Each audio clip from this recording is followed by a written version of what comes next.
Hello everyone, you're welcome to the first in an online, first in a series of online seminars linked to the Stop the Right research project in partnership with Crosscare.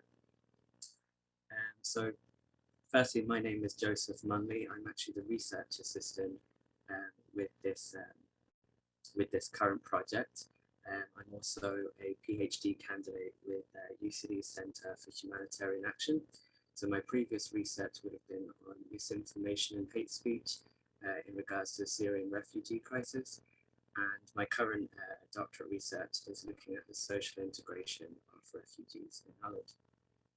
So I'll quickly go through the brief format of how this seminar will run through. First, there'll be brief introductions on all our panelists. They'll present their work. We'll have a panel discussion then, looking at all the themes and the relevant themes related to disinformation, conspiracy theories, and digital manipulation and the far right. And then the floor will open to questions.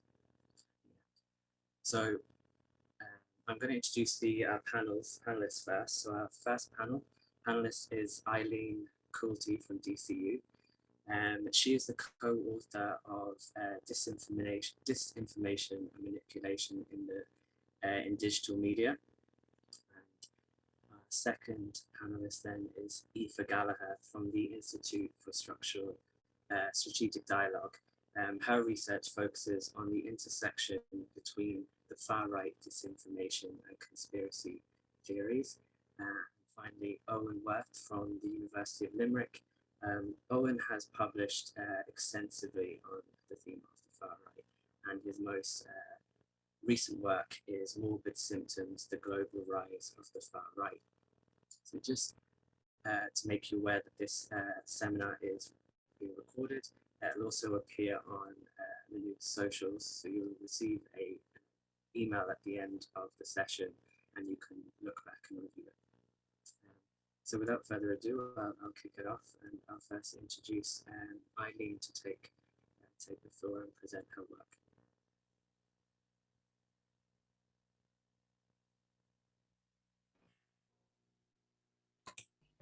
So hello everyone, I'm Eileen Coulty from DCU, and just to start off, I'll give a brief outline of some of the work I've been doing in recent years around this topic. So for the past few years, much of my work has examined different aspects of disinformation, and mainly through projects that have been based in the Fugio Institute in DCU. One of our main projects is an EU project called Provenance, which is about developing online supports that would help people evaluate false information. And for that, we used disinformation about migration as one of our case studies. And in large part, that was because there had been this upsurge in far-right activity, and in particular targeting migrants. The project began in 2018, and so this was in the aftermath of the big concern around the European migration crisis. And while the project overall is about developing a technical prototype, the work I was doing was about trying to understand far-right manipulation strategies and some of the challenges that arise when you try to think about disinformation around migration. For example, when we talk about disinformation, we typically mean information that is false. But when we talk about far-right mobilization strategies or manipulation strategies, we mean how the far-right and other actors promote and push their agenda. And sometimes that involves disinformation, but more often than not, it involves presenting facts in a slanted or a biased way. So the content we were monitoring, we were doing this through NewsWhip, which is an Irish SME that provides content intelligence about what's moving and being shared on social media. We were looking at some of the major far-right outlets in Europe, but a lot of the content, it was not really what's called fake news. It was highly ideological opinion pieces. They often referred to news sources or news articles from mainstream sources, or they were responding to news articles from mainstream sources. And I think we see this in Ireland too with things like the campaign to house the Irish first. That campaign might use disinformation at times, but the strategies and the rhetorical appeals, they're much wider than disinformation. So I think it's more beneficial to think about far-right mobilization strategies than to focus just on far-right disinformation, because really one is a subset of a much bigger issue. And these were some of the issues we tried to understand in our publications in particular, because there is such a focus on migration, and that if we just narrowly focus on disinformation, well, then we might miss a lot of what's happening. So another area of work that I do is around the EU Code of Practice on Disinformation.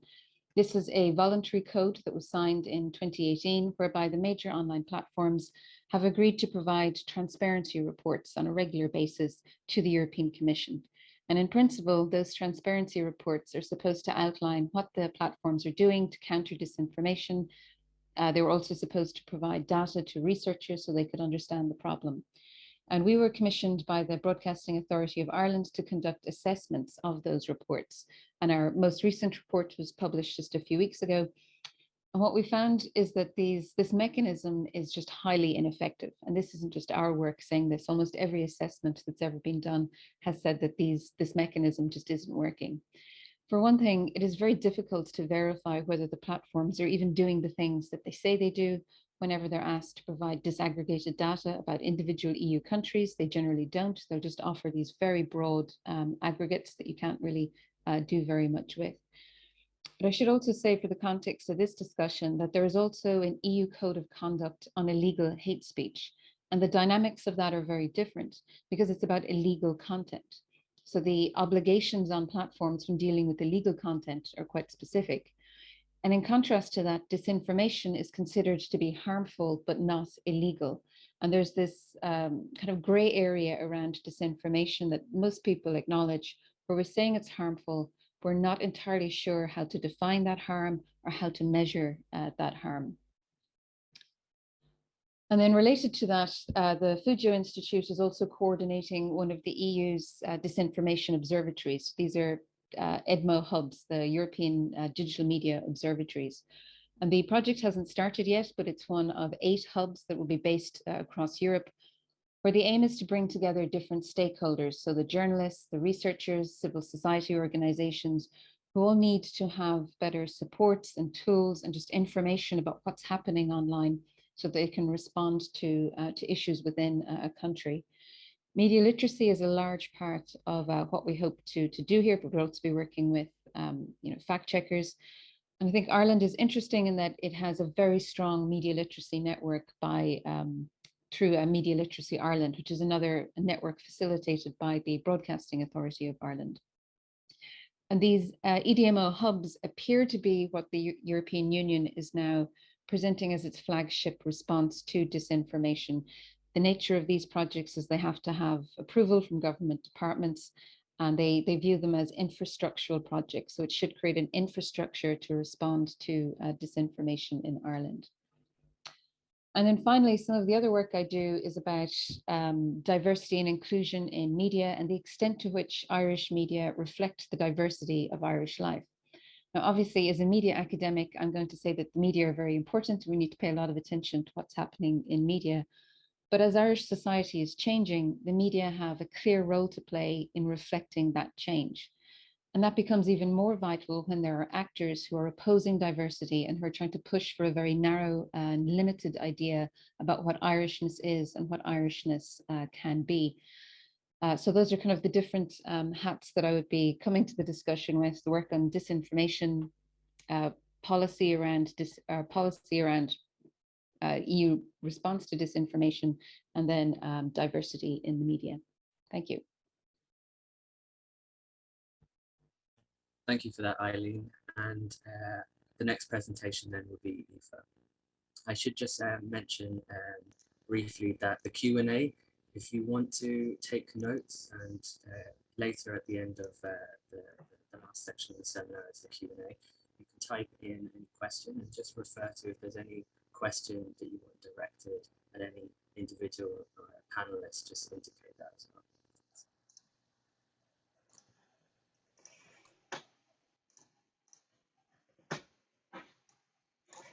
Hi there. So thanks for having me here. It's a great conversation to be a part of. So As Joseph said, my name is Eva Gallagher. I work for a non-profit think tank called the Institute for Strategic Dialogue. They're a UK-based counter-extremism think tank that kind of work across a broad range of issues related to disinformation, extremism, and polarization on a global scale as well. And my work is mainly focused on the intersection between far-right extremism, conspiracy theories, and disinformation, and kind of where they all overlap. I'm just going to take you through a couple of kind of recent reports, I suppose, that we've put out kind of along these lines. The first one here was actually just released literally an hour ago, so it's kind of it's very fresh off the press at the moment. But what we did, we took a look at essentially we wanted to look at Facebook's failure to tackle COVID-19 disinformation, as Eileen has already pointed out, and we decided to look at this issue through the lens of the World Doctors Alliance, which is one of Dolores Cahill's many ventures that she has kind of put together throughout COVID. And we took a look at this group. They kind of consist of a number of key members. There's about 12 key members in the group that are all kind of doctors and scientists from across different countries. And we looked at how their popularity has increased on Facebook since the beginning of the pandemic. And we found that their following has increased, over 100-fold since January 2020. Dolores Cahill alone has gone from 4,000 followers, and at the moment she's just about touching on 130,000 followers on Facebook. And kind of just looking at how this group was really able to utilize Facebook to propel themselves into a space, I suppose, where they've become heroes among a lot of the kind of COVID skeptic and COVID denier communities that we've seen pop up, both in Ireland and across Europe, mainly as well. We also took a look at Facebook's fact-checking program, which is kind of one of the things that Facebook turned to say that this is what they're using to tackle misinformation on their platform. And we found that the World Doctors Alliance as a group have been included in 189 fact checks by Facebook's fact checking partners over the space of, pretty much the space of the pandemic. Dolores Cahill alone was mentioned in 75 fact checking articles. And most of the vast majority of these, point out that the claims that she is making break Facebook's policies. Yet the kind of overarching thing that comes out of this report is, how many times do you have to be fact-checked by Facebook's fact-checking partners before they actually take the decisive action that is very, very clearly written in their policies that they say they take. So that's just, an example of kind of the latest report that we've done, kind of looking at the disinformation side of things. This one in the middle here, Layers of Lies, myself and my colleague Kieran O'Connor put this report together just earlier in the year. I think we released it in February or March of this year. And we looked at 34 different kind of far-right and ethno-nationalist Telegram channels on Telegram, and looked at their activity through the lens of 4 different case studies. So the first one was the shooting of George and Kensho in Dublin in December of last year. The smear campaign against the Minister for Children, Roderick O'Gorman, that was launched in July of last year. A house fire in Balbriggan that was kind of put forward as like among the far right and right wing media in Ireland as a gangland house, or a gangland kind of an incident, I suppose. That was not the truth, as it turned out. And then we also looked at activity around an anti-mask protest that took place in Dublin in September of last year as well, where an LGBT activist was assaulted, and actually just yesterday it was a member of the National Party who assaulted her, and he was actually just sentenced to 2 years in prison for that assault yesterday. So essentially, I mean, the top line of this report really is what we find is that Telegram has been essentially used as a bullhorn to launch various kinds of disinformation campaigns, or hate campaigns, or different kind of smear campaigns against either minorities or people of color, or the LGBT community, different politicians, members of the media, myself and my colleague Kieran. So we found an awful lot of different kind of styles of campaigns, I suppose, in this alone. And the other thing we looked at as well, now I will say that we did this report since the start of the year. Telegram has become it's just absolutely exploded within the kind of COVID conspiracy world. And when we did this report, it was kind of, we were looking at it from the sense of the far right, and not really a sense of how it was how it was being used in the COVID conspiracy world. But what we did find is that we actually found that 1 in every 10, we looked at a small group of COVID conspiracy channels, and we found that 1 in every 10 messages that was been sent into that channel was coming from a far-right source. And so it kind of backed up what a lot of people have been saying, I suppose, throughout 2020, when those protests were taking place, was that they were being fueled by far-right sources. And then the last report here, I've done a lot of work on QAnon, and this was kind of a report that I put together in July of last year, just looking at essentially the key trends in QAnon activity since the inception of the movement in October of 2017. So we looked at the popularity, essentially looking at the popularity of hashtags across 3 different platforms. We looked at it across Facebook, Twitter, and Instagram. And what we found was that in March of 2020, the popularity of QAnon just absolutely skyrocketed, and it coincided exactly with when the lockdowns were kind of happening worldwide, and it really kind of, QAnon essentially became this kind of disinformation vehicle for vast amounts of COVID conspiracy theories throughout the pandemic. And then, of course, later it became one of the main vehicles for spreading voter fraud claims in the States as well following the election. And I mean, I would say that the storming of the Capitol on January 6th wouldn't really have happened if it wasn't for the power that was behind QAnon. And then the kind of more recent thing I've been involved in with QAnon as well is a series on Audible called Finding Q. I did that with a journalist called Nikki Wolf in the States, who got in touch with me last year to see if we could track down the actual person or people who were responsible for Q, the person posting as Q essentially online.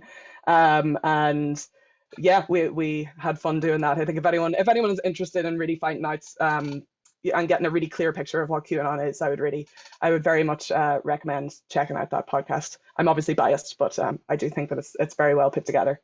So yeah, that's just a quick idea, I suppose, of my work. And before I present Owen, I'll just add that any of those reports that were mentioned, both from Eva and Eileen, they can be posted into the chat there, and relevant links, or they can be follow up with the review. So I'll hand the floor over to Owen.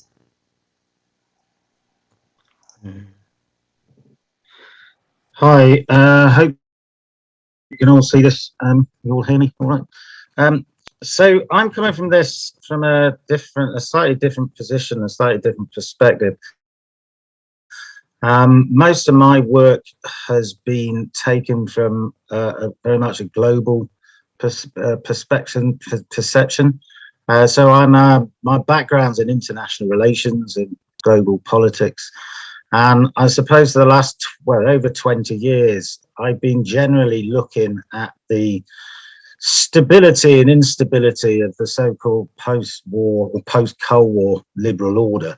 And most of my work, in fact all of my work, has really been based around that. So initially I started looking at the emergence of various groups in the 1990s, late 1990s, from both the left, the right, and also I suppose from the developing world, from religion, which have all sort of emerged to contest the confines, if you like, of different forms of post-Cold War liberalism, or neoliberalism, for another word, and how this has sort of historically emerged and changed.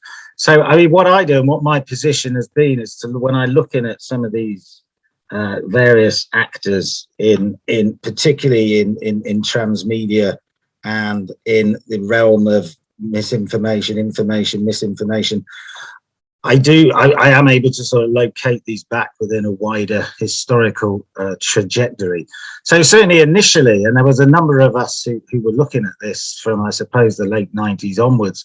Initially, you saw the emergence of the things like the Patriot movement in America coming really and emerging at the same time as the sort of wider anti-globalization movements from the other side, from the sort of progressive left or transformational left, and against there's a backlash against this, a sort of a new form of populist nationalism. A book I wrote 7 or 8 years ago now, it was quite a long time ago, was really trying to account for this really up to that period. And, at the time, certainly you had the emergence of a political populist far right in Europe, as you can see there with Griffin and Le Pen, alongside this emergence of various factors that were particularly big in the US, which were based around conspiracy theories around the so-called New World Order. And I suppose some of my recent work took that element of the focus that I did then on the right, and I sort of looked later on, certainly in here we go. Certainly later on, I sort of updated this with my last book, which was called Morbid Symptoms, the Global Rise of the Far Right. And this was really looking at, updating what was happening at the wider global level from 2013 through to the election of Trump, Brexit. And in particular, this is the most important thing, the mainstreaming of some of these discourses, which were very much at the margins. They were emerging from the margins, but they were still seen as marginal forces. And the book that I wrote at the end of 2019 was really explaining how this evolved, how it emerged, and how it's come to very much rewrite the political centre. So any forms of attempts to look at counter this has to take into consideration that the far right and certainly the far right discourses are very much mainstreamed in the last decade. So the book that I wrote, also I managed to interview quite a few characters both over in Europe and in the US. I had interviewed some quite prominent figures previously, but this sort of very much updated this. And I spent a lot of time in Berkeley, which has a large calculus also of far right data. And what was very interesting there is it followed the trajectory, certainly the American far right, back from the 1990s, through to the 1950s and 1960s, which can see that there was a more of a historical trajectory of this movement and a growth of conspiracy theory, which would remain pretty much constant, rather than necessarily having a particular point in which it shifted one way and another. So that's certainly how I've gone around approaching the studies of the far right. And whilst I do look and take media very important, and certainly more importantly than a number of others who I think look at the far right in terms of political actors or distinct political actors, I do come from this from a more international relations or a political economy, I suppose, position. Okay, thanks. I'll leave this there. Thanks for that, Owen. So as I said, the Q&A is open, so you can type any questions that you have. And as I said, just indicate if there's any specific question to an individual panelist. And I suppose to kick off this the discussion section of this panel, I have the first question actually is directed, it's for you, Eileen, and it's looking at, so from your study on disinformation in digital media, you talk about bad actors. So this is a two-point question. The first one is, what do you mean by the bad actors, for those who are unaware? And then the second point to that question, which can go to all the panelists to sort of to engage with, is who are the bad actors in the Irish context? Who should be our greatest worry? So if you want to just take that question, and then that second part can go to the panel then. Well, bad actors is just a very generic term for people who create and spread disinformation, particularly in an online context. So it can be individuals, it can be political parties, it can be movements, and the motivations involved. It can be economic. A lot of the the dynamics behind disinformation and conspiracies theories online are economic. There's money to be made out of spreading fear and spreading lies. But of course, it can also be ideological, people pushing agendas and people just trying to create controversy. So bad actors is just a term to include all of that, and actors that might be called far right, which is another, I think, term that can suffer from a lack of definition, would just be a subset of that. But I just want to respond to what Owen was describing there. And I think in recent years, there's been just almost a lack of this historical perspective of precisely what he's saying. And with digital media in general, whether it's disinformation or many of the other problems associated with digital media, there tends to be this kind of shock of the new, where what's happening right now is almost untethered from any historical context. And I think that can be a grave mistake and leads us to misunderstand what we're dealing with. In terms of Ireland, I think there's a mix of all of those elements that I described, and COVID-19 seemed to, in particular, bring to the fore people that we might not previously have thought or associated with the far right, but it created this opportunity to try and mainstream certain ideas. So we saw certain far-right actors piggybacking on or attaching themselves to broader conspiracy theories around COVID-19. And I think what was, and as Eva highlighted with some of the protests that we've seen, it's that kind of impact that's concerning. So when people have the power to bring that many people onto the street or convince people that something is happening when it isn't, that's quite concerning. If we only look at online content, and again, this is true of all disinformation, you tend to get a lot of reporting of video X was viewed 100,000 times. But that doesn't tell us anything about whether video X had an actual impact on the people who saw it, or whether all of those people even believed it or gave it any credence. So there's a big problem around measuring the impact of what's happening online. But then when you see people who are able to mobilize others onto the streets, well, I mean, I think those are the people we need to be concerned about.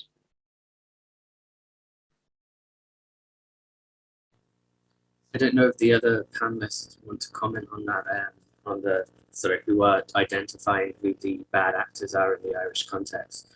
Just following Eileen's point on the actors that are making it into the mainstream and getting the attention there.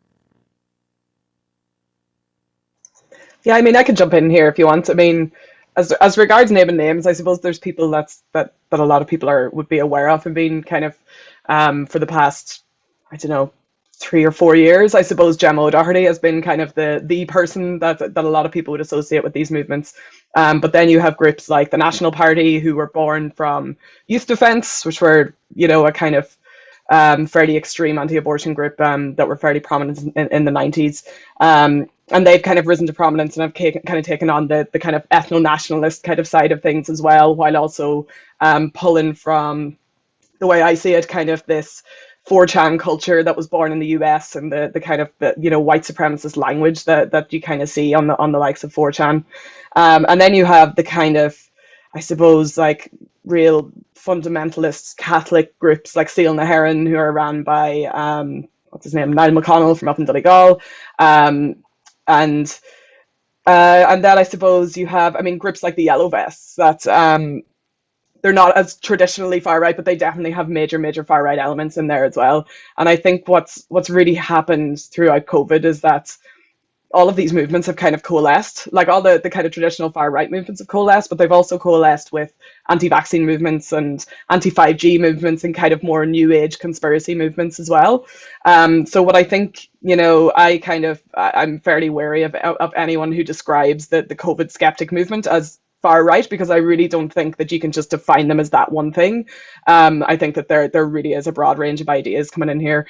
More recently, I suppose we've seen the impact of things like sovereign citizen movements and kind of these kind of common law movements that are making waves in the country as well. And they seem to be the kind of new tactic, I suppose, that a lot of these groups, you're seeing it a lot in the UK as well, that they're kind of clinging on to this idea that they can hold essentially what are kangaroo courts and make citizens arrests of doctors and teachers and the like.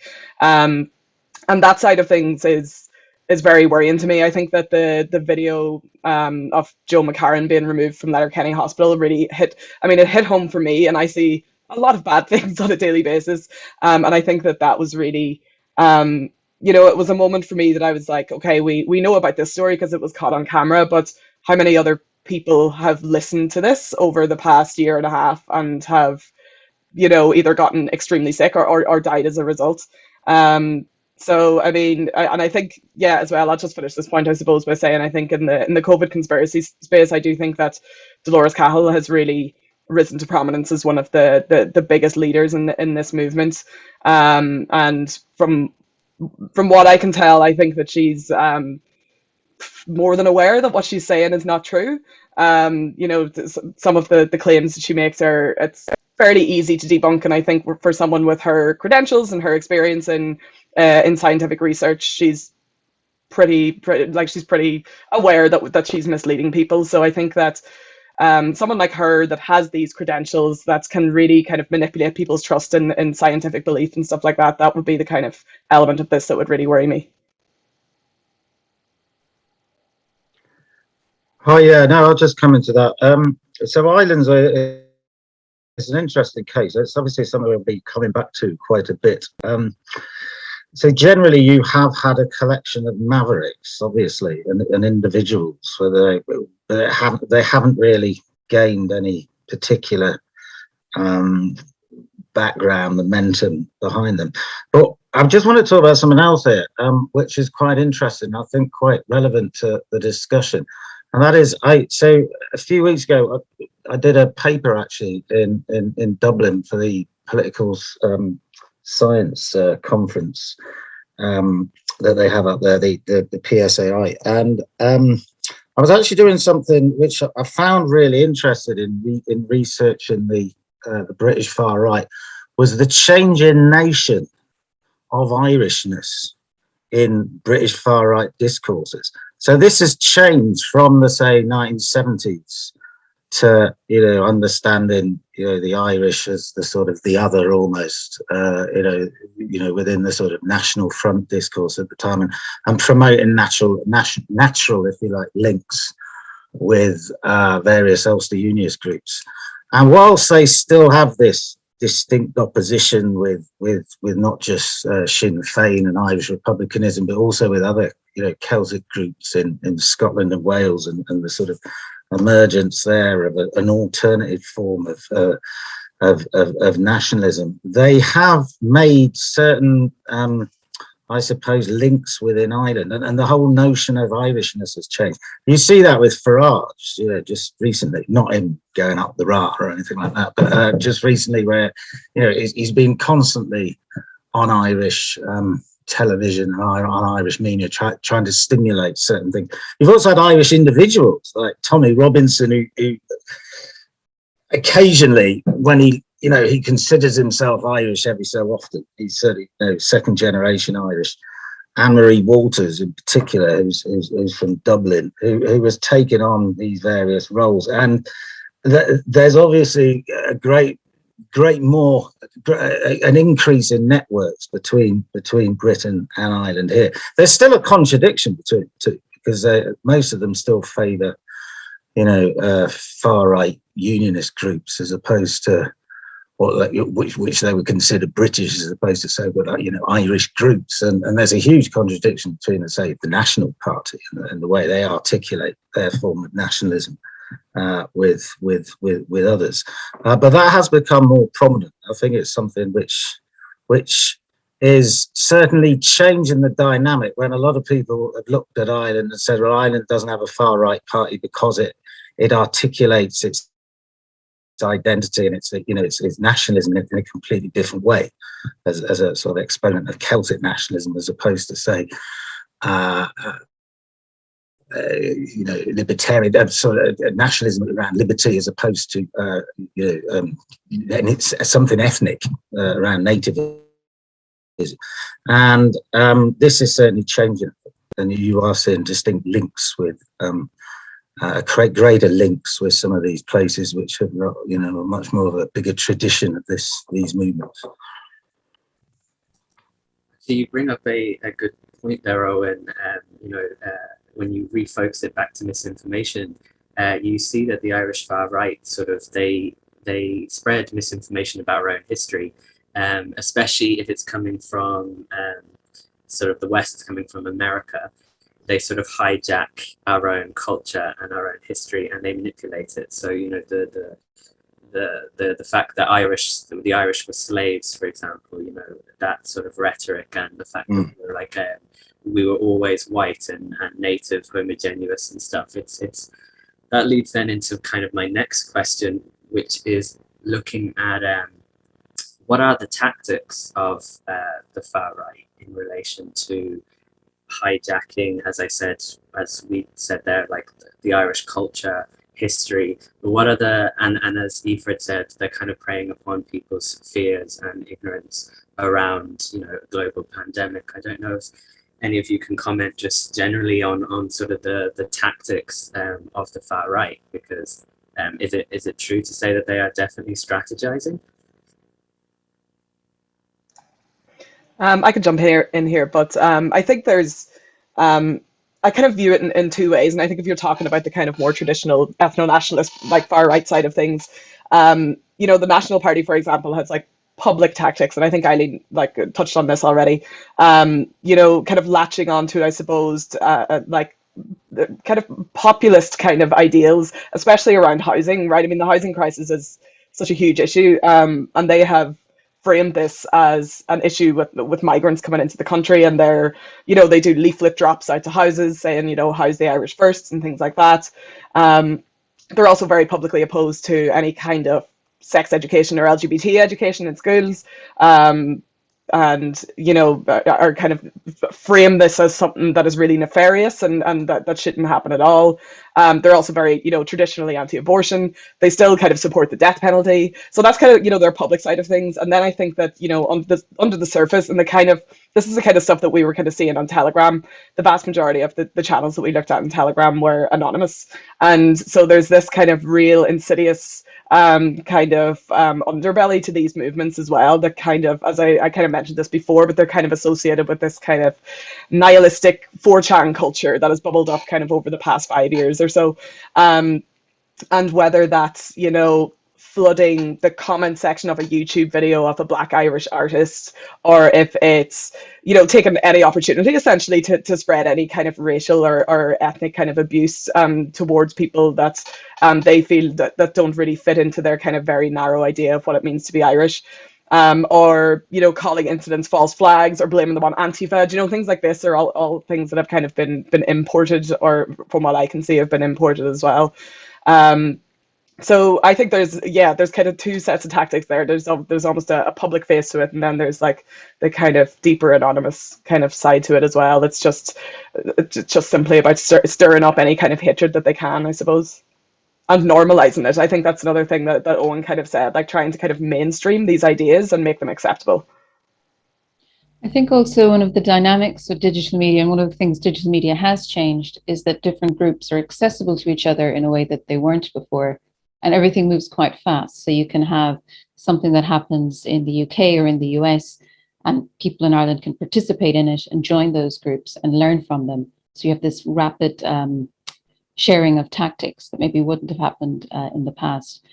But you also see, so I think it is fair to say that there is a level of tactical or strategic thinking behind it. Would be very clear messages about how to soften what you're saying if you're going to go on Twitter or Facebook, so that you're not putting people too off, or by being so blunt about the message. And that's clear strategizing. But I just want to come back to what you were saying about history and the ideas the Irish were slaves and so on, and just be very clear again that when you're talking about disinformation, you're talking about something that's false. One of the real challenges is that people have opinions about how to interpret things. Some people claim that the famine was a genocide. Other people find that claim absurd. I'm not sure we'd call those things disinformation. You could say that people's views are part of an ideology, and that you think that ideology and its agenda is dangerous. That's a different thing. And one that we came up with against a lot when we were looking at the website materials from these far-right groups was claims around immigration and crime. But if you look up academic studies of immigration and crime, there's a huge amount of disagreement amongst academics about how best to interpret those figures. And similarly, things like societal drivers around people's disaffection with globalization, the fact that we have massive inequalities, we do have huge crises. We shouldn't downplay the difficulties with those crises just because these far-right actors attach themselves to them.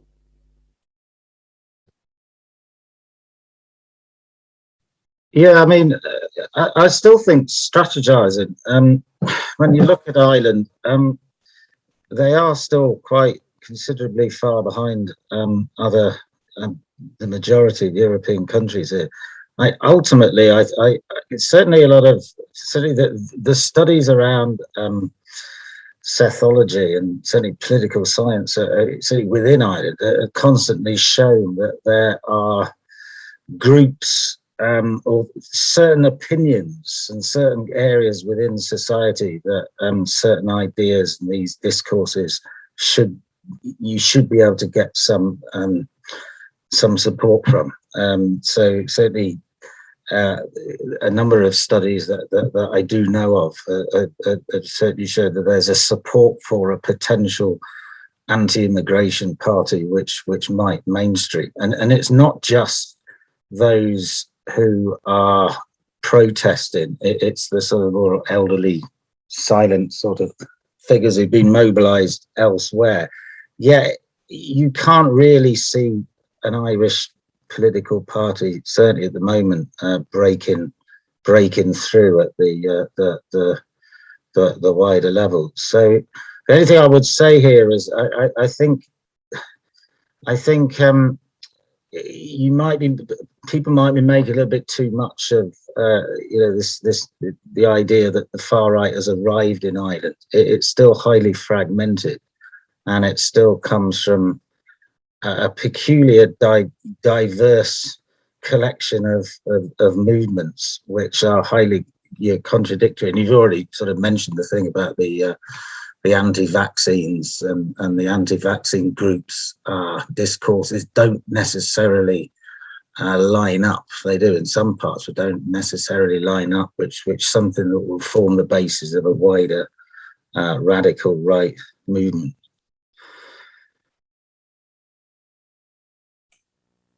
So because, as we've discussed, misinformation then is a problem, and of course then it's getting into that mainstream, and we're seeing it like physically, with rallies, outside Customs Quay and even to the point of violence. What should state policy do then in regards to this rise in the far right, this activity?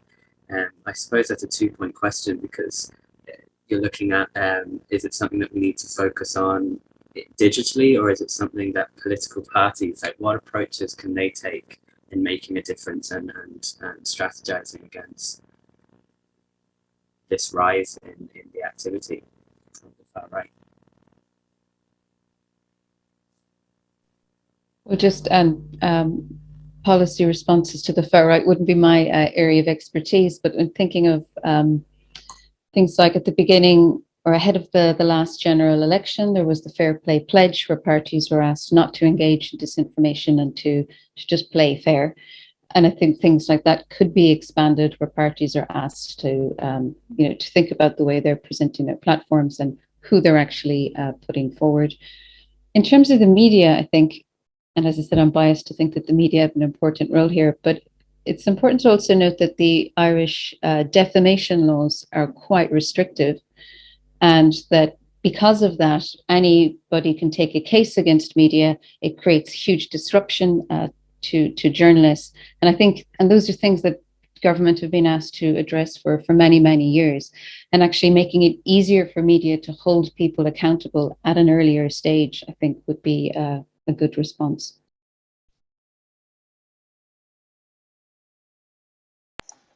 Yeah, I could just jump in as well. I mean, policy is not really my topic of expertise either, so I will say that. But there's obviously been a lot of conversation going around, especially in the last few weeks after the Facebook whistleblower came out, about regulating online platforms. And there's also a lot of conversation going out in the UK after the stabbing of David Amos last week, about anonymity and about making sure that you cannot be anonymous online. That's something that's pretty much like most researchers in this field do not really agree is a solution to that.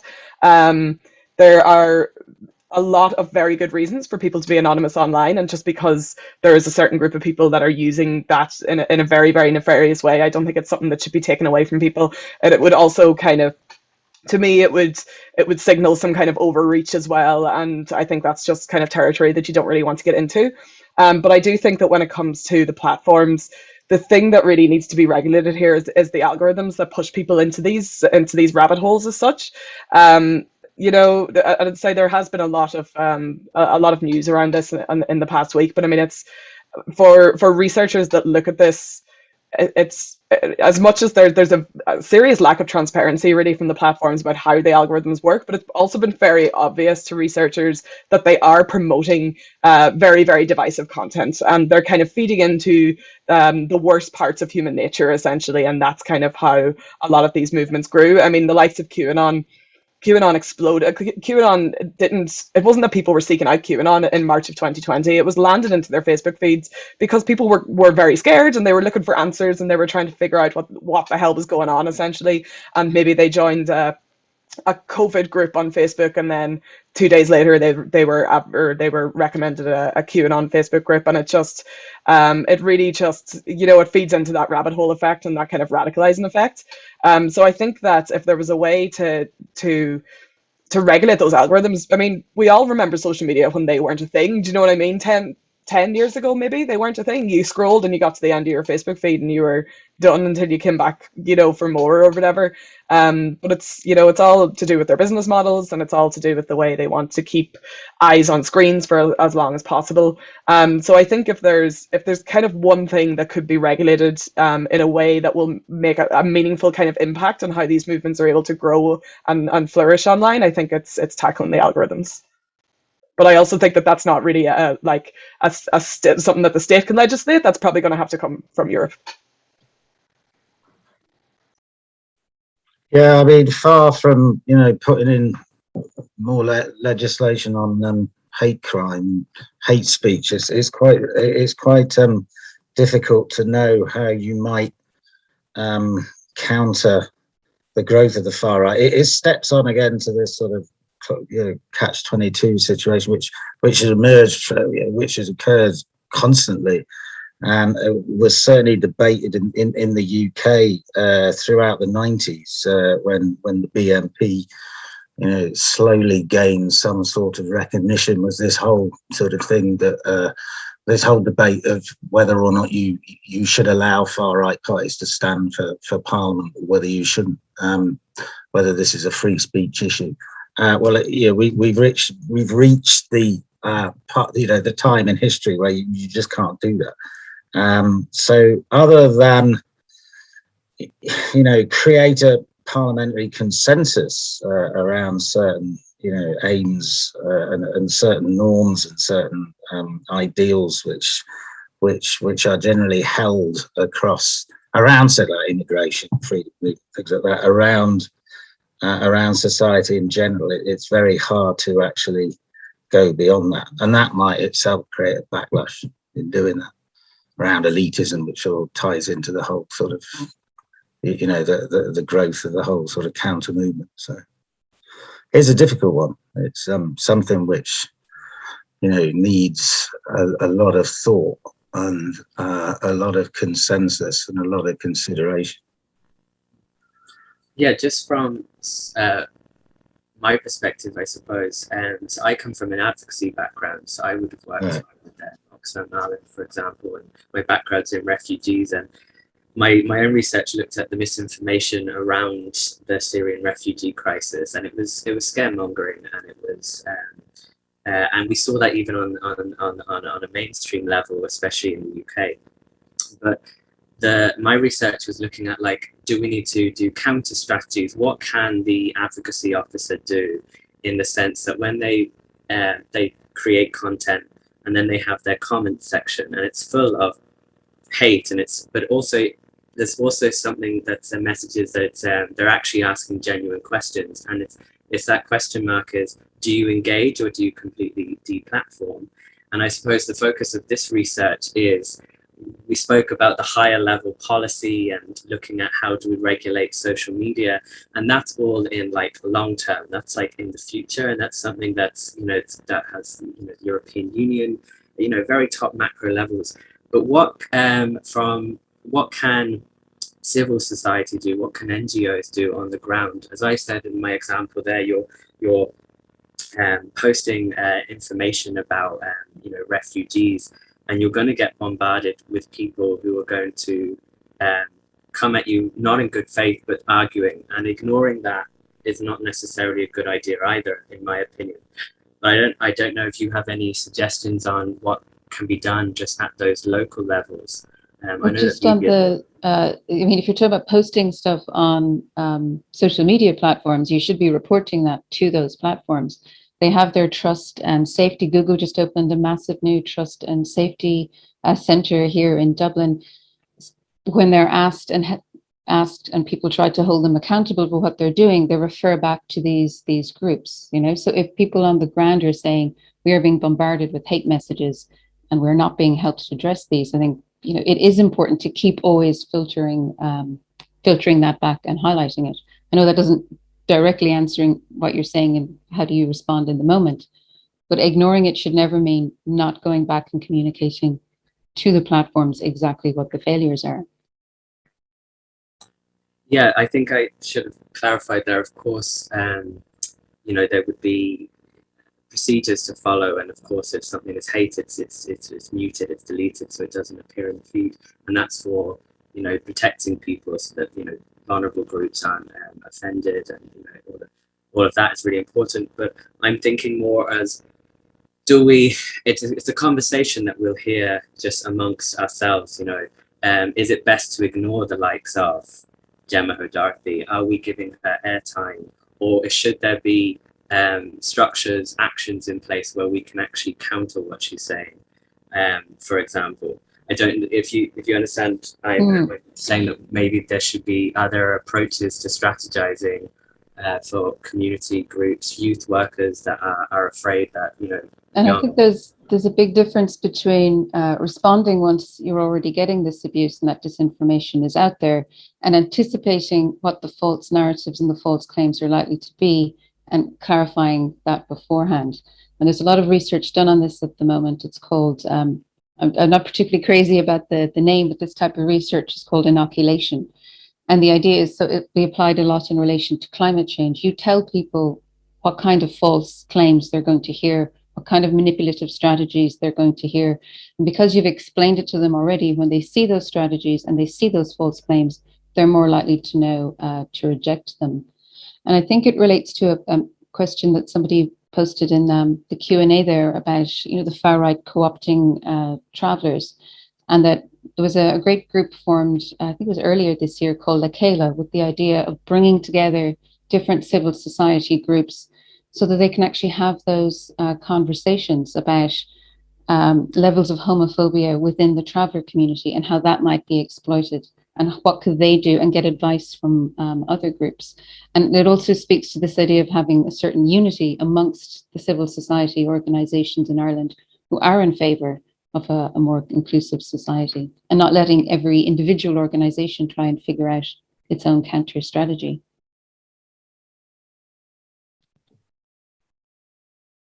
Yeah, I mean, the only thing I would suggest, in response to your question, that you just need a more complex and a greater civil society, a greater collective of measures that will marginalize these voices. This isn't about obviously just creating institutions. This is about creating greater inclusion within civil life. So it's a broader part on greater citizenship, and that's, it certainly is generally seen to have worked.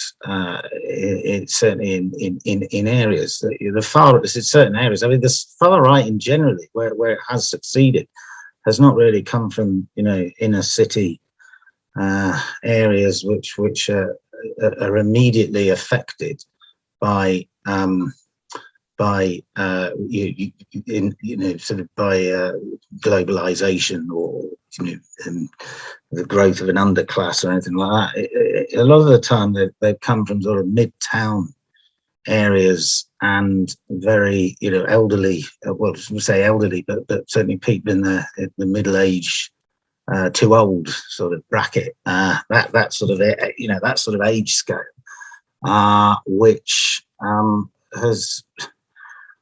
would probably, you know, ignore these initiatives a little bit much more. But I suppose that gives us a little bit much more, a bit more hope in the future when we look at the sort of age, this generational support and the type of general support in general that backs up these specific parties.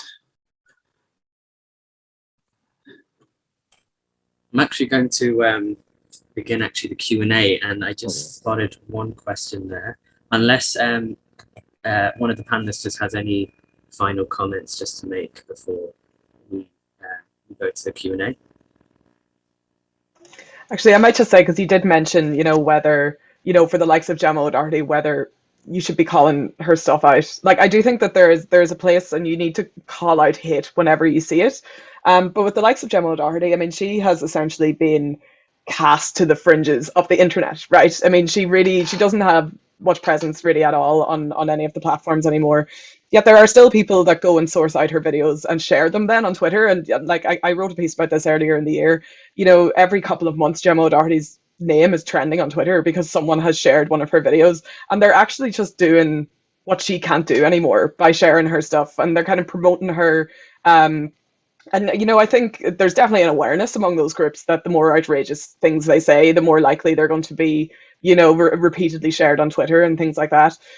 So I think there's definitely a sense of, you know, if they're not having any kind of meaningful impact, and they're, you know, not causing any serious harm to people, and they're just kind of talking to their own group on the fringes of the internet, they should be left there. That's kind of my opinion on that, to be honest. And another good example of this, sorry, is Aisling O'Loughlin. I mean, Aisling O'Loughlin was, you know, she got so many headlines at the start of the year. Instagram took action against her account, and she's now been banished to Telegram. She has about a fifth of the followers that she had on Instagram. And, you know, I am not of, like, I don't think that deplatforming should be the, you know, overall solution to how you deal with it, with this issue. I don't think that censorship should always be the solution. But I do think that at the moment, with the way these social media platforms function and the business model that they employ, sometimes that is actually the only thing that you have to do. And, you know, those examples are a good example of them actually working, I suppose, the way they're meant to.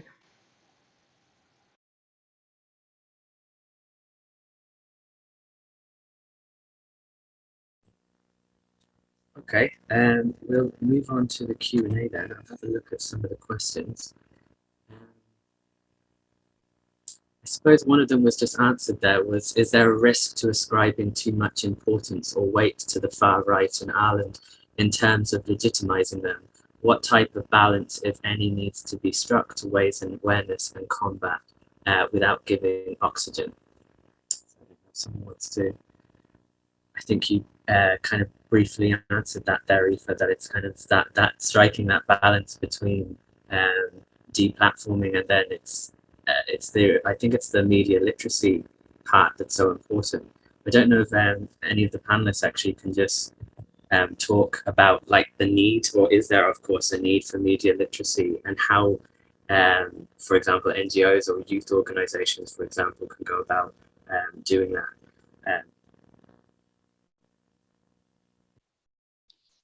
Yeah, well, in answer to the person's question, I think there was a kind of panic response from certain media and response to COVID-19, and so many things were being labeled far right in a kind of clumsy or catch-all way when they weren't. And I think that's a very risky route to go down, because people can see for themselves that no, that person is a COVID denier, or they're vaccine hesitant, why are they being called far right? And I think it was the boy who cried wolf kind of scenario. If you start calling everyone far right, you're then diminishing the power of the label when you're applying where it should be.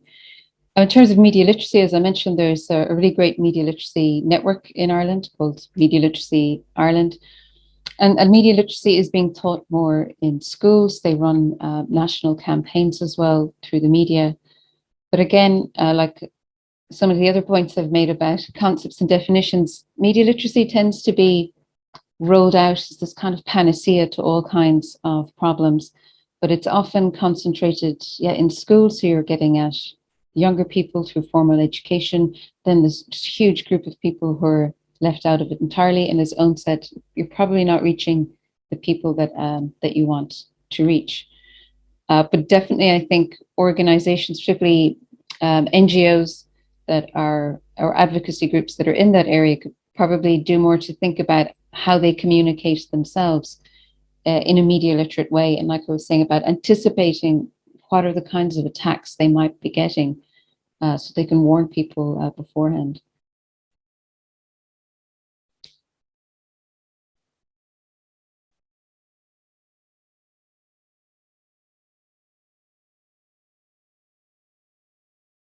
Okay, I have another question.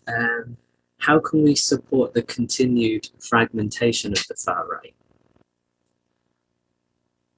It's quite a big, large, general question there, but I don't know if... I think that's, I don't really know what you mean. If you mean, do we want to support greater, you know, do we want to make sure that parties or organisations don't materialise, or they keep arguing amongst each other and keep fragmenting, which, you know, that happens with parties on the far right. Occasionally happens with them on the left. The big problem with that is, you know, and again, we look back to see what's happened in England, and I you know, I use the term England as opposed to Scotland or Wales or anywhere else. You know, what's happened there is basically, you know, the far right has fragmented, but the Conservative Party have basically taken over large chunks of their ideals, and they've sort of occupied them.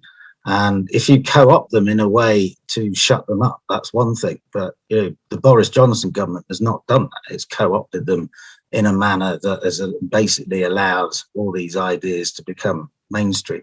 So there is, you're not going to do that currently in, you know, in the current Irish setup. There's no Irish party which is going to go in and co-opt, you know, some of these arguments. But I don't, just to get rid of the parties, get rid of the organisations, you don't get rid of the discourses and the you know, the ideologies and the ideas, and it's there, you know, it's various forums online which these grow and and you know, they're backed by, you know, media figures, populist media figures, which is another problem. Those characters who perpetrate a lot of this information are often don't actually work in small you know, groups, but some of them are in prominent you know, have prominent columns in prominent newspapers, not necessarily in Ireland, but elsewhere, certainly within the, you know, the English speaking world. And that's another problem. The whole Fox News, you know, debacle, for example.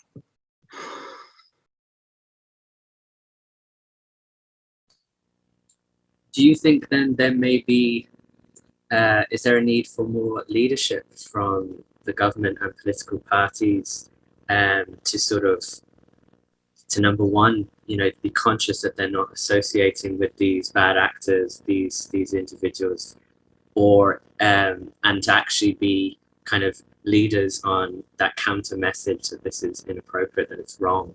Or again, would that be counterproductive? Does that just again give oxygen to these groups? I don't know if anyone can comment on that, on like the position of a politician. Yeah, well, that might work in Ireland. but it hasn't worked elsewhere. So it might do. I can't see Fine Gael sort of coming in and engaging with a lot of far right discourses. Some people who criticise Fine Gael might say they already do that, but I can't really see them necessarily doing that in the way. So that sort of thing might work in Ireland, but I'm not sure it's a long-term strategy. By doing that, you might provide a space where some populist right-wing party might emerge very quickly.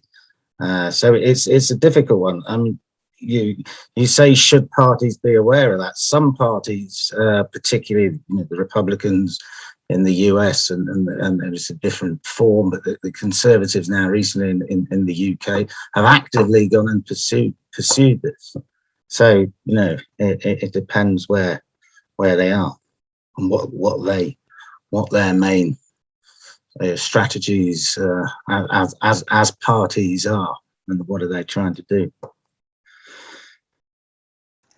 I think that maybe, I'm not sure if something like that would work in Ireland either. I feel like that's something that could very easily backfire, possibly.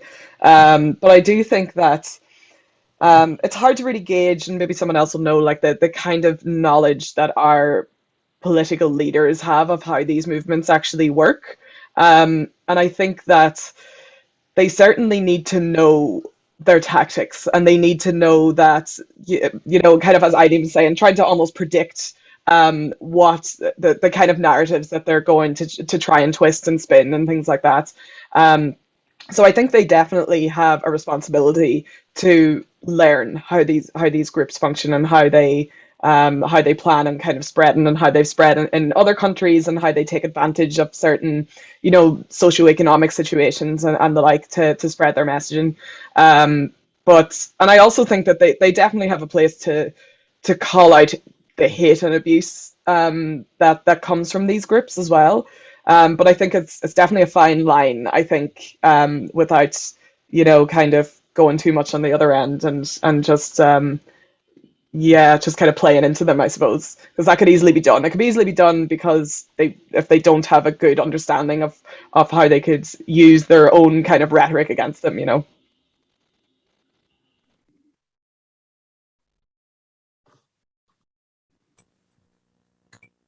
Okay, I have another question. I wonder to what extent the social economic perspective of people who hold far-right attitudes needs to be taken into account. Many lives are becoming increasingly precarious. Isn't that a contributing factor? So that's looking at, I don't know who wants to take that question. And, I suppose we're looking at, pandemic and austerity, and how that's a contributing factor, of course. So I don't know if someone wants to take that question. I can, and then I'll shut up after this. Let someone else come in.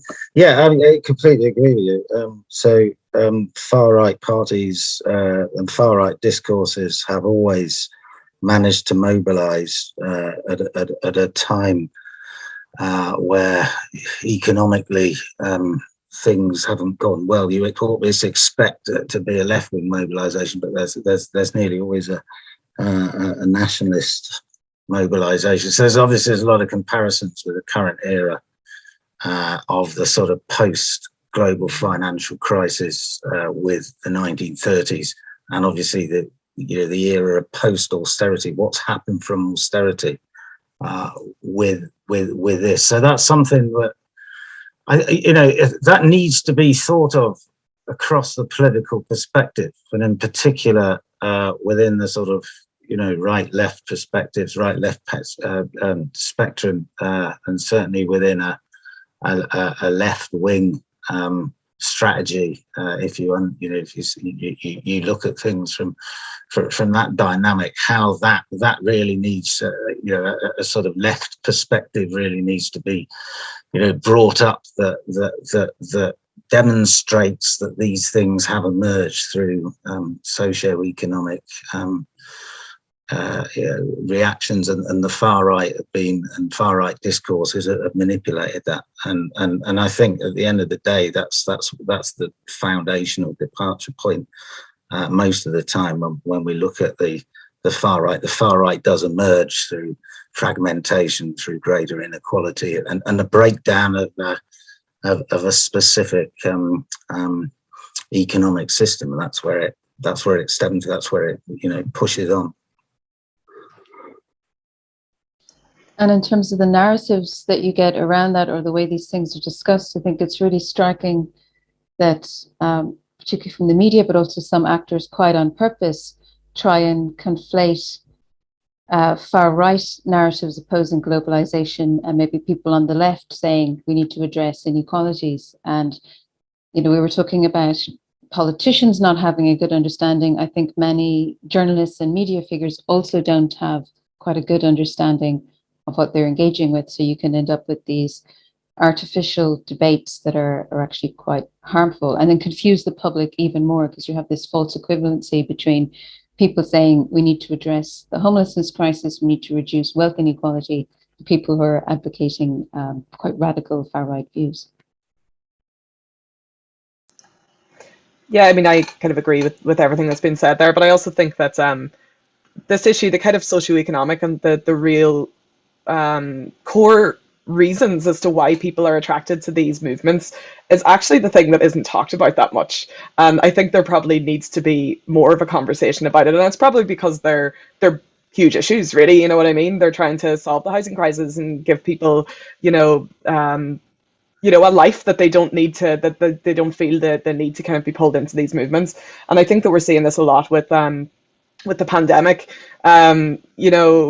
A lot of the kind of narratives and rhetoric that you'll hear from the kind of COVID conspiracy kind of groups are, well, why would you trust big pharma, and why would you trust the media, and why would you trust the government? They've done all these bad things. And I think it's, about trying to restore people's trust in those institutions. And I hope it's possible. I really do. But I think it's probably not talked about that much, because it is kind of the hardest thing that kind of needs to be solved here, to try and kind of deter people, I suppose, from being attracted to these movements.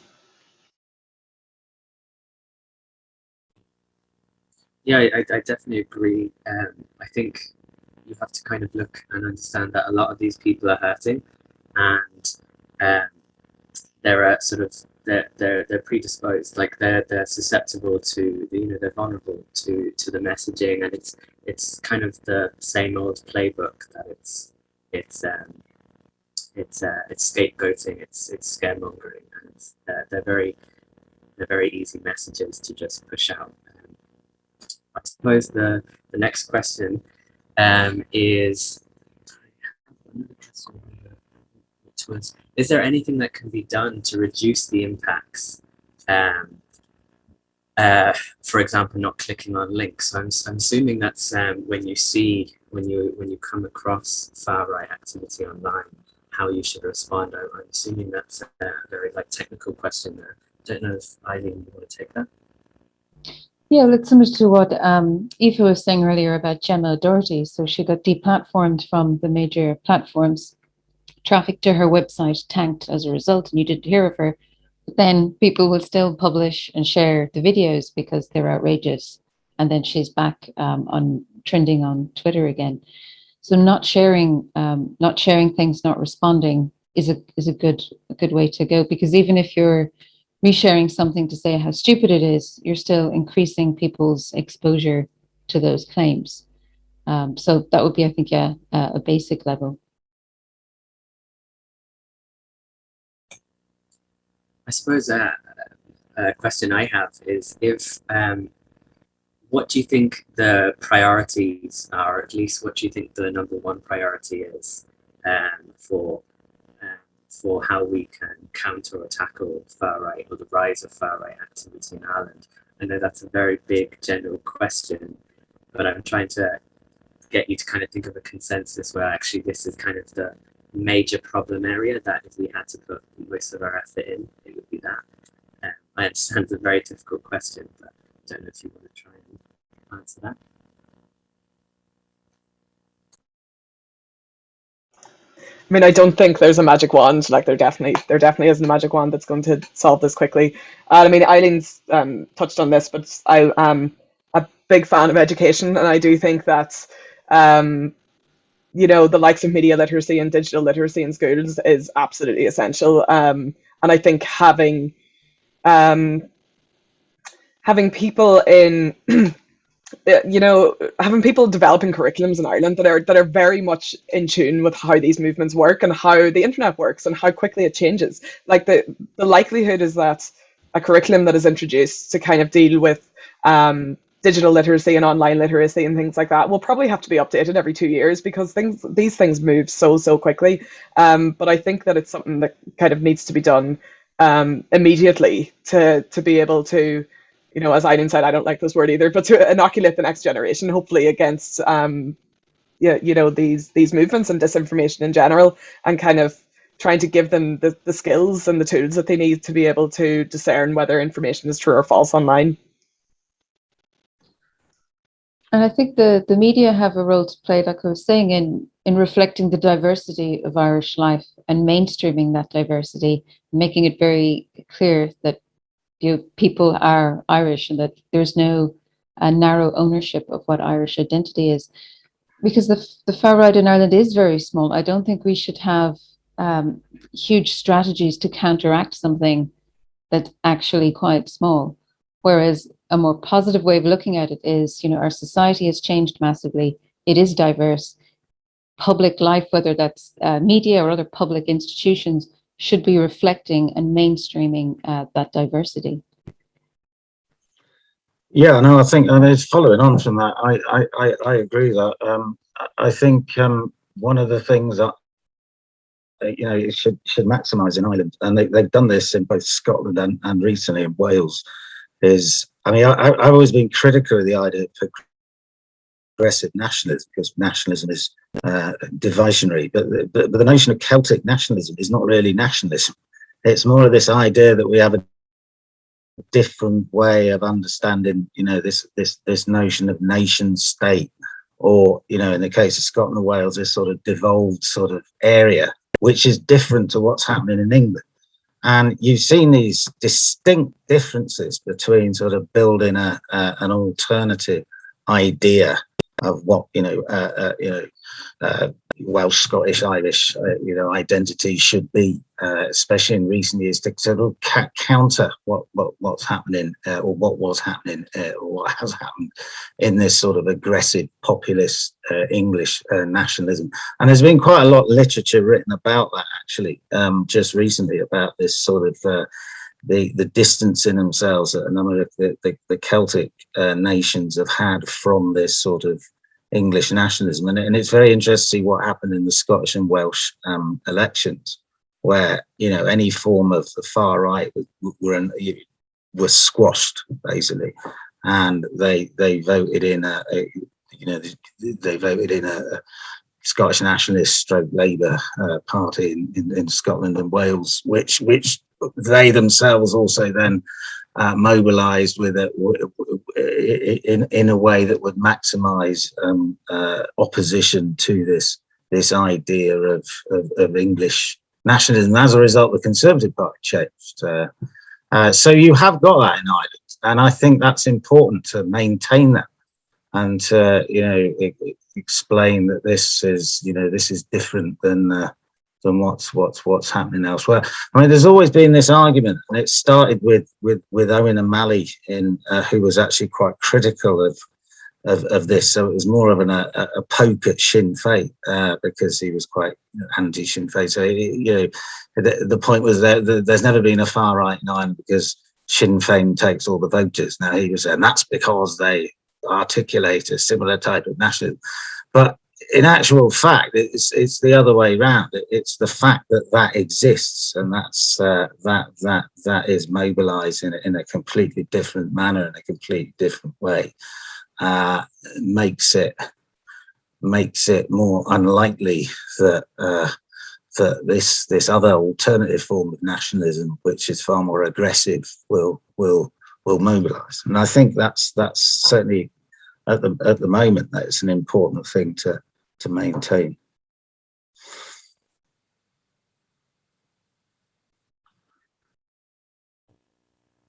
I have another question actually that's just appeared that it was related to my next question, which was looking at Oh, and you mentioned the British Conservative Party and Brexit and all that, and the question I had was linked to the money behind these movements. And the question then from the audience is, are there people / movements we should be particularly concerned about, or factors which might prove to be turning points?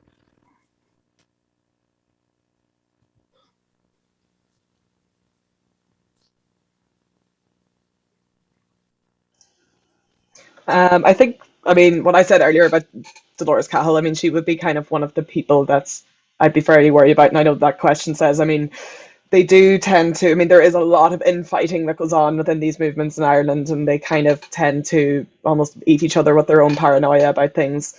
But I also don't think that it takes, you know, if you're looking at the, you know, these kind of the group of people that's been protesting outside the homes of politicians, those people they're very extreme in their views, and they kind of come across as this kind of, or they think that they're a peaceful movement or whatever, yet they're posting videos online saying that COVID is all because of the Jews and they need to wipe out the Jews. So I mean, I don't, you know, I think that there's maybe a misconception sometimes that they need to be smart to succeed, and I don't really know if that's the case, to be honest, because if some kind of violence comes out of those movements, it'll come out no matter what, and it would be the kind of violent side, I suppose, that I'd be worried about in that respect.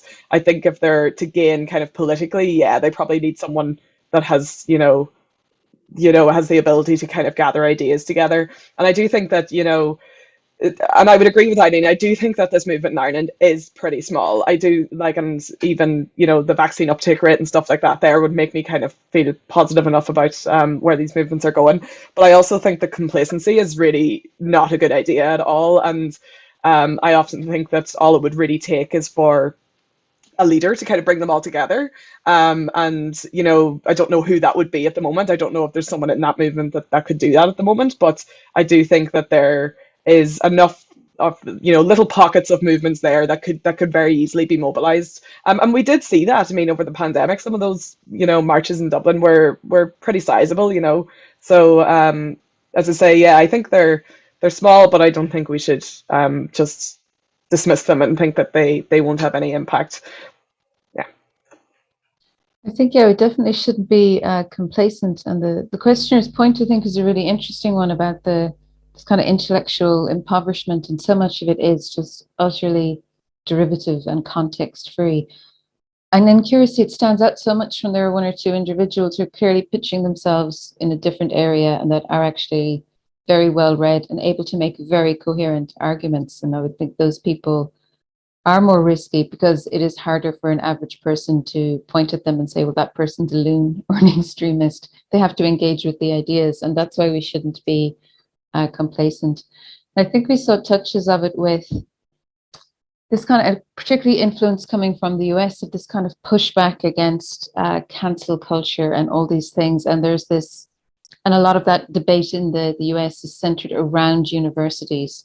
I think that's where you might be more likely to see a kind of figurehead who's actually making not arguments you might agree with, but making much more cogent arguments that people might not dismiss as easily. So you had the big Bannon push a few years ago when he went around looking for transnational support. So in terms of that, in terms of media ownership, I suppose you would obviously look at the general suspects like Murdoch and the sort of news ownership of certain outlets in Ireland, which obviously have quite an effect on a certain area of society. Although Murdoch has got a different strategy in Ireland, like his strategy in Scotland, he hasn't got the same sort of toxicity, if you like, that exists elsewhere. But one of the things that I think Eva pointed on it, we can say all this about Ireland, you're right, and saying that it's, and it's what I just said earlier, it's got all these sort of things going for it. But I am sort of taken with Paul Hainsworth's book in about 2000, where it was one of the first, I suppose, sort of post-Cold collection, large collections, which was looking at the trying to make a comment on the first wave of the radical right. And there were two chapters there. One was on Britain and one was on the Netherlands. And he said it's likely there will never be a breakthrough of far-right discourse or ideas in the Netherlands and Britain. And we all know what's happened in Britain. In the Netherlands, it was just a few months after that book was written that Pim Fortuyn emerged, and Pim Fortuyn managed to engage with all the contradictions that existed within the Netherlands. He sort of used, he was an intellect, he used an ability to engage with some of the sort of liberal ideas, liberal discourses that existed in the Netherlands, and put himself on the board. And that obviously can happen with Ireland in the same way as I mentioned this sort of notion of Celtic nationalism being slightly, was placed that it wasn't sort of as aggressive as, say, the English version. You can get someone in a large figurehead who can completely alternate, and that can come very quickly. And the discussions I've had with people on the Irish far right have often said that it can be very unpredictable, and it can emerge, and suddenly there can be something that can come in overnight. So it's always something to be wary of.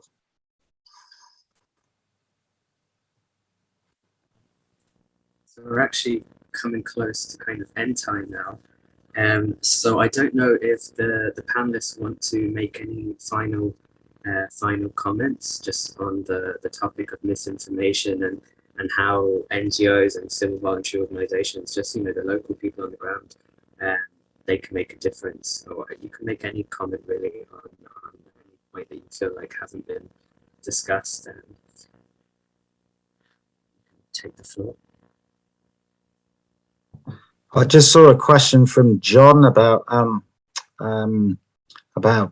individuals, about celebrities, which was quite interesting. So that sort of caught me. I mean, I do think that's an important point, because media, far-right figures, as we always discussed, can be cancelled in different ways, while celebrities don't as such. And you have sort of passive ones like Djokovic, which is obviously an anti-vaccine one. Now, whether that ties into anything that is far right is debatable, but it certainly adds to misinformation. It adds to the legitimacy of misinformation. So I just sort of saw that at the end there. I thought it was quite a good point to sort of finish off, sort of looking at questions of information, misinformation. I think when it comes, it's not a practical answer, but when it comes to counteracting online disinformation, we can think of these kind of immediate answers that put a lot of burden on individuals or on organizations, whether it's teachers that are now expected to upskill and get all these new media literacy skills, or advocacy groups that are also expected to use their very limited resources. And when the obvious